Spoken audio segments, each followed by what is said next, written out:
আম গাছের ডালে বসে চা খাচ্ছে আর গান শুনছে। আচ্ছা চল তো দেখি। হ্যাঁ চল চল দেখি।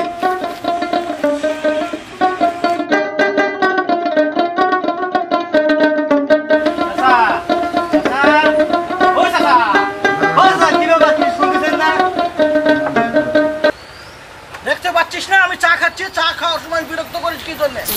না মানে জিরাম করে রিল্যাক্স করতেছেন, চা খাচ্ছেন না গান শুনতেছেন, বুঝবো কিবা করে?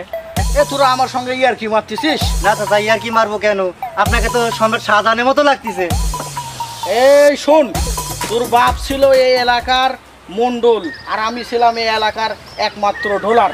ঢোল পিটিয়ে মানুষ নাচানোর 1 মিনিটের কাজ বলে লোকে আমাকে গোল বাহাদুর বলে ডাকে।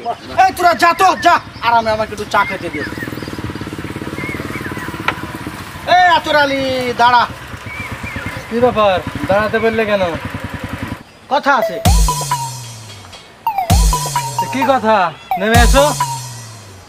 কেন নামতে হবে কেন? আরে না হলে কি আমি উপরে উঠবো? না ওখানে থাকলে সমস্যা কি? ও তুমি লাট সাহেবের মতো উপরে উঠে আঙ্গুল ঢুকায় কথা বলবে আর আমি নিচে থেকে তা শুনতে হবে? আমি তা শুনতে পারবো না। আজ তো বেদব, তোর সাথে কথা নাই, যা। এই তাহলে ডাকলে কেন? ফালতু লোক কথাকার। এ আমার কানের নথি কিন্তু গরম হয়ে যাচ্ছে, যা এখান থেকে যা।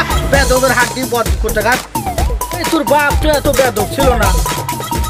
আরে বেয়াদবে দেখেছো কি? দাঁড়াও, বয়স্ক ভাতার কার্ড পেয়ে তোমার একটু ফুটানি হয়েছে তাই না? আরে ভোলা, ধৈর্য ধরা গেল না রে, ওই লাঠিটা দে তো। হ্যাঁ হ্যাঁ থাক হয়েছে। বয়স্ক ভাতার টাকা পেয়ে তোমার একটু গরম বেশি হয়ে গেছে, এই কারণেই তোমাদের বাপ ভাতার মানুষের হাতে ফুটানি খাওয়া লাগে। আচ্ছা আলামিকে ইয়াকুব ধরে ঘুষি মারছে। কোথায়? ওই বাগমারা বাজারে।